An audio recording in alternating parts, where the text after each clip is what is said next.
Welcome to Soccer Gaming, and welcome back to the channel where you can find helpful guides, tips and tricks, even some franchise rebuild on anything basically in MLB the Show 23. And on today's episode, we're going to go over the team Affinity, and to break it down into that, we're actually going to be going over March to October.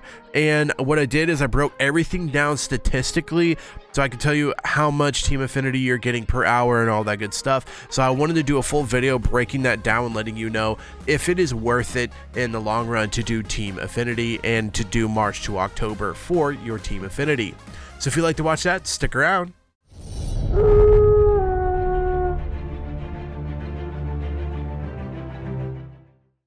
So team affinity programs are out, and if you're looking to kind of get a jump on the game and wondering, well, what's the fastest way of getting them complete? A lot of times March to October is brought up, and it's brought up for a good reason, because you can actually use March to October to get a ton of team affinity points. If you break this down, just doing it as a beginner, you're going to be getting quite a bit of team affinity points there. And then if you're more of a season pro where you can play all-star, no problem, Hall of Fame, no problem, you start getting more and more and more team affinity points. I did all-star because I wanted to make sure that the team I used was able to win consistently, and I was able to kind of perform and be able to get the full team affinity points. As you can see here at All-Star Break, you get an evaluation, and you can get anywhere from 5,000 team affinity points if you're doing very, very poor to 17,500 if you're doing very, very well.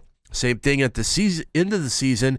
If you had a bad season, didn't do good at all, you get 5,000. If you did really well, you get 17,500. Then we go on if you make the playoffs at the ALDS and NLDS section. If you win there, if you win all your games there, not all your games, but if you win out and you're able to go to the ALCS or the NLCS, you're going to get 7,500 team affinity points there. Once you're in the AL Conference Championships, if you're able to win those, you get 12,500 points. And then if you win it all, if you win the World Series with your team affinity team, you get 17,500. All of that added up, I don't understand the average of 80,000 team affinity earned for a World Series winning campaign, because if you add all of those up, even the max you could possibly get, it's 72,500. And I played through here and did exceptionally well, and I ended up with, you guessed it, 72,500. So if you're able to do it on All-Star, look for about 72,500 points towards your team affinity. As you can see here, it jumped me quite a bit. Like, if you could do team affinity, you can pick one of these teams out of all of these divisions and do it. You're going to exponentially complete your team affinity programs much quicker. Just like, look at that, 72,500. If you beat it right off the bat, you're looking at starting here where you have all of these things down here completely unlocked for you once you complete it. Now, there are some caveats to this, depending on the team you pick, depending on how good they are and how easy it is to win games. So what I did is I did the AL Central, and I just did the Royals because Royals are my favorite team. So I thought, hey, let's just do the Royals. So one thing to think about, if you're doing it on a harder difficulty, like if you have a team that is really, really, really good, like you're looking at Houston, if you're probably the Yankees, if you're like teams like that where like you have stars, you have studded power everywhere, then Hall of Fame you could easily do. Now, if you're looking at a rebuild team like the Pirates, like the Royals, like the Twins, those types of teams, I would kind of more towards go to the All-Star, because it could get pretty hard because your players aren't that great. Now, if you're really, really good, if you're like a stud and you just bash everything on a legend, then go ahead and do Hall of Fame or Legend. But I did it on All-Star, and even with the Royals, it wasn't too difficult to get through everything. Now, to break this down, I ended up playing 44 total games. In the first half, the All-Star Break evaluation, I ended up playing 19 games in that, and what I got out of the end of that was the 17,500 team affinity. I also kept track of how much XP I earned and how many stubs I won. And the first game, you get a bunch of XP and stubs just because it's like the first time you play it. After that, it drops off immensely. So the total stubs I got out of this, like in the grand scheme of Diamond Dynasty, I ended up with 1,182 stubs. 1,000 of those were in the very first game. So you played the whole 19 games or whatever, and they're not full games if you've played March to October. They're like little snippets and big points in games and stuff. But I played 19 games. I got 182 stubs basically from that. And then the Team Affinity, I got to 17,500. And then as XP towards the Program 1, I ended up with 18,342 XP. So not a lot of XP there either. So basically, by doing March to October, you're kind of limiting yourself to the reason you're doing this is for a Team Affinity points. Don't do it for the XP. Don't do it for the stubs. Don't do it for that. You have to do it for the Team Affinity because the XP and the stubs just aren't worth it. Now, the second portion of the end of season evaluation, I'll probably throw up some snippets of like my records and everything as I was playing, and I think I ended up losing 2 total games out of all these 44 games. I believe I lost 2 of the stuff between All-Star and end of season, and then I lost a couple of World Series games, but I'll kind of go over that here in a bit. The second portion where you can get another 17,500. Again, I got the full 17,500 there, and I ended up playing 12 games in that one, and I'm not sure if you do shorter or longer, depending on if you're like looking to get in the playoffs. We were pretty much like into the playoffs like 7 or 8 games before the actual end of the season. So we're kind of further in there. So I don't know if I got to skip a couple games because of that or what it was, but I ended up getting 12,478 XP earned. And again, on the stubs, 125 total stubs from playing those 12 games.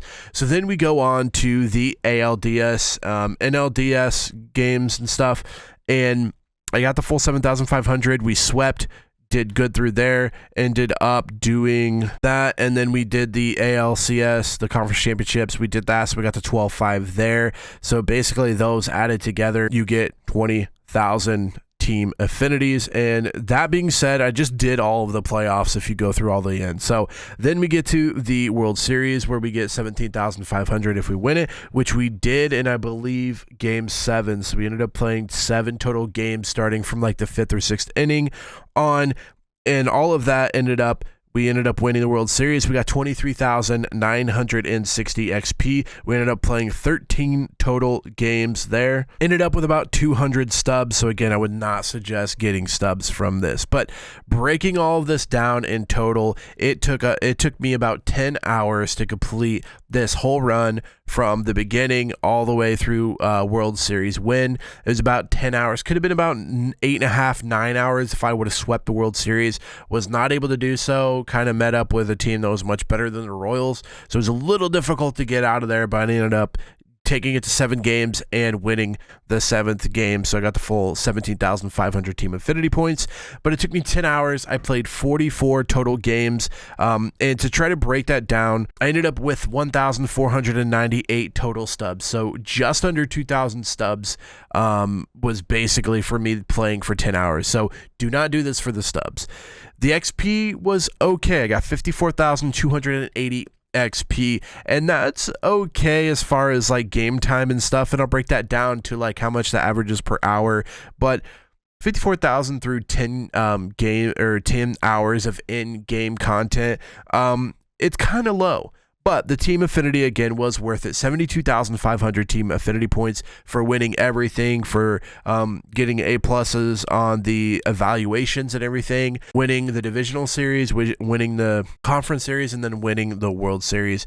All of that combined gives you 72,500 on All-Star with the Royals. Now, breaking this down even further, if I break it down between hours played, so 10 hours, you get about 5,428 XP per 1 hour of gameplay. Now, gameplay, I'm not talking about like trading and stuff. I'm talking about straight up gameplay. So kind of when you're going through there, like if you spend like 20 minutes trying to decipher if you want to do this trade or whatever, it's going to be a little longer than 10 hours played. But I get about 5,428 XP per hour, which is, I feel like, a little bit low, but it is what it is. I mean, at least you get XP. I didn't even calculate the stupid stubs because it's not even worth.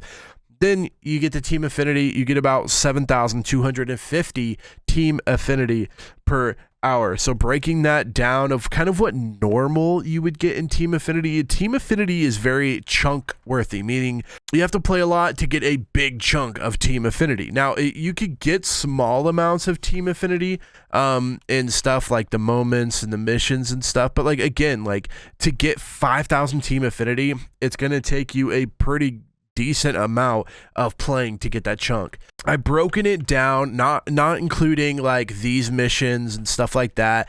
Mostly these missions on how long it takes to get the parallel XP of 2,500 and all you get is the 5,000 team affinity. I broke it down and it is actually more efficient to get team affinity through March to October. That's probably going to be the best way of getting it. Besides Showdown and Conquest, once you've completed those are great team affinity. I mean, like you get 25,000 here by doing the Conquest, and the Conquest took me about maybe 3 hours, 4 hours. So you get 25K in about 3 hours. That's a pretty good chunk of team affinity points there. If you kind of break that down into the 10-hour aspect, you're getting what? You're getting about 100,000 team affinity points if you could do Conquest over and over again.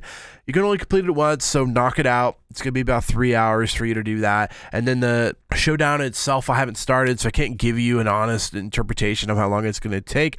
My assumption would be if you can go all the way through, my assumption would be around an hour-ish, 2 hours to complete all that. Again, you can only do it once, so you can only get these points once. March to October, you can continually do as many times as you want for the team affinity points. And again, they're worth it if you're going to do all-star or above. At veteran, I don't feel like it's really worth the time because it's still going to take you 10 hours to go through there and get all that. So now instead of looking at like 7,000 team affinity per hour, you're looking at like 5,000 per hour, which would almost be better if you just did the missions that are repeatable. Just play a bunch of games with all of these types of players on your team. You're going to be getting more team affinity per hour by doing that, by doing the missions than you would March to October. So my final thing to take out of this is if you're going to play All-Star or above, or Hall of Fame or Legend, and you can win out almost every single game, and you know 100% you can win the Division Series and the Conference Series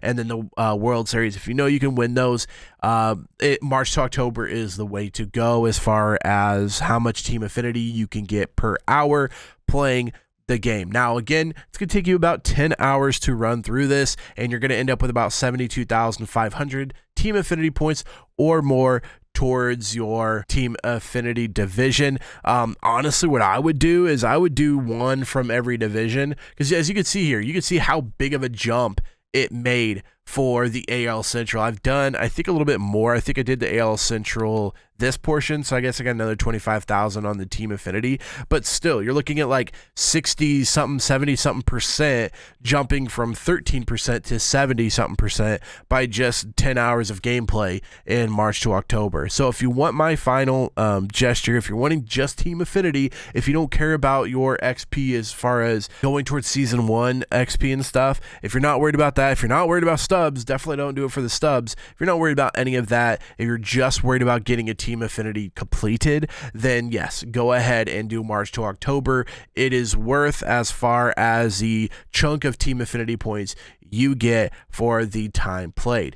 Now, if you're looking as like if you're at 85 here, don't do it again. You're going to be wasting the team affinity points by doing that, because once you're going to be hitting 100 before you even use all of those points. So don't do it again.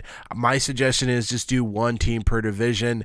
AL East, AL Central, AL West, NL East, NL Central, and NL West. Just do one of those teams in there in March to October on All-Star or higher, and it will definitely pay off. So I hope this video helped you guys kind of determine if team affinity is the way you should possibly go on the team affinity programs. All-Star or above, again, All-Star or above, I would do it. It's going to save you a lot of time as far as team affinity goes. You're going to lose out on a bunch of XP when you're playing, and you're going to lose out on thousands and thousands and thousands of stubs. But if you're just looking for the team affinity, if you're just looking to get that up, then March to October is the way to go. If you guys have any questions, make sure you comment them down below. I read every single comment on every single video, and I will do my best to answer them as quickly as possible. If you guys enjoyed this video, make sure you give it a big thumbs up. Also, feel free to hit that red subscribe button because there'll be plenty more MLB the Show content coming out very soon. Till next time, Slacker out.